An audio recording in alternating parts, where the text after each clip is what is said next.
श्रीमद् सुख सागर अध्याय 32। मुनि कपिल का माता को 3 प्रकार से ज्ञान देना। मुनि कपिल जी बोले, हे माता श्री, अभी जो मैंने आपको स्त्री और द्रव्य के बारे में बताया है, इस बात को सुनकर आप स्त्री होने के नाते बुरा मत मानना और यह भी मत सोचना कि जगत में स्त्री और द्रव्य के बिना निर्वाह होना कठिन ही नहीं असंभव है। हे माता श्री, आपको मैंने केवल उन मनुष्यों के लिए जो प्रभु के नाम पर घर त्याग कर साधु और संत व तपस्वी होकर वन में विचरते हैं, तीर्थ या अन्य स्थानों पर रहते हैं, स्त्री और द्रव्य को त्याग बताया है। लेकिन गृहस्थी मनुष्य को सदैव स्त्री और द्रव्य अपने पास रखने चाहिए, क्योंकि इन दोनों के बिना गृहस्थ जीवन चल ही नहीं सकता। लेकिन यह अवश्य याद रखना चाहिए कि अपनी धर्मपत्नी को, चाहे वह कुरूप और क्रोधवती हो, छोड़कर अन्य किसी स्त्री से सौपन में भी प्रीति नहीं करनी चाहिए। सदैव धर्म से कमाए हुए द्रव्य, चाहे वह थोड़ा ही क्यों न हो, उसी में संतोष करना चाहिए।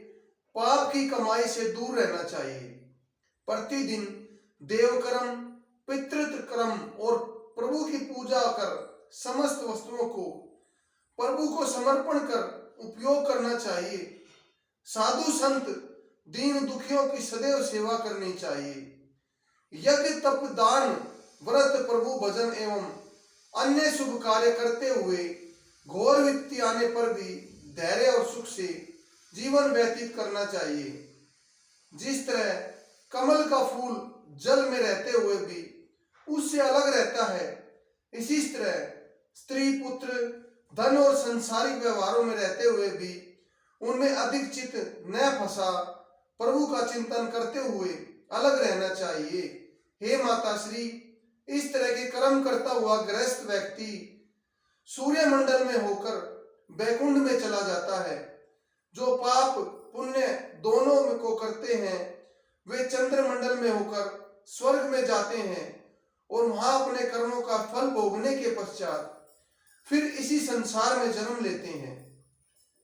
जो साधु होने पर स्त्री द्रव्य में फंसे रहते हैं और गृहस्थ होकर पाप कर्मों में लिप्त होते रहते हैं, वे नरकों को भोग कर 84 लाख योनियों में तेली के बैल की तरह चक्कर काटते रहते हैं, किसी जन्म में भी सुख को प्राप्त नहीं करते।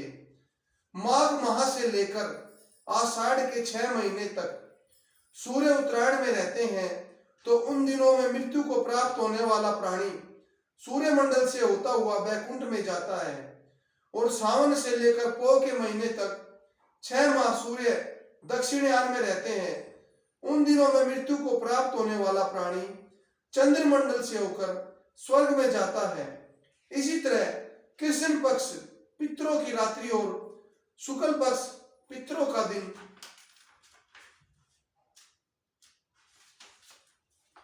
होता है। पितरों के दिन में मरने वाला बैकुंठ में और पितरों की रात्रि में मरने वाला स्वर्ग में जाता है।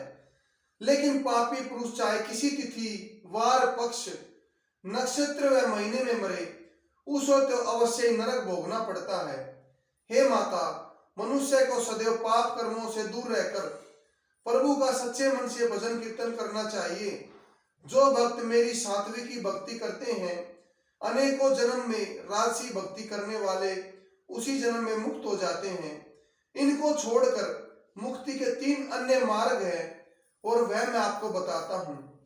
अपने अपने आश्रम और वर्णानुसार शुभ कार्य जो वेद शास्त्रों में लिखे हैं करके बुरे कार्यों से सदैव दूर रहें।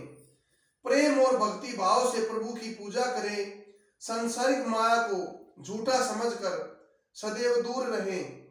समस्त प्राणियों में प्रभु के समान प्रकाश देखकर सबसे प्रेम करें, किसी से वैर न करें, संतुष्ट रहें।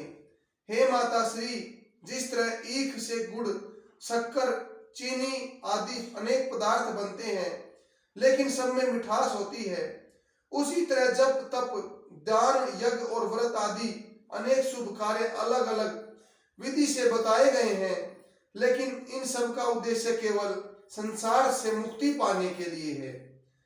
परंतु जो भक्त मेरी पूजा कीर्तन और भजन करते हैं वे सहज ही मुक्ति को प्राप्त हो जाते हैं। जो पापी पुरुष होते हैं उनको मेरा भजन इस तरह अच्छा नहीं लगता जिस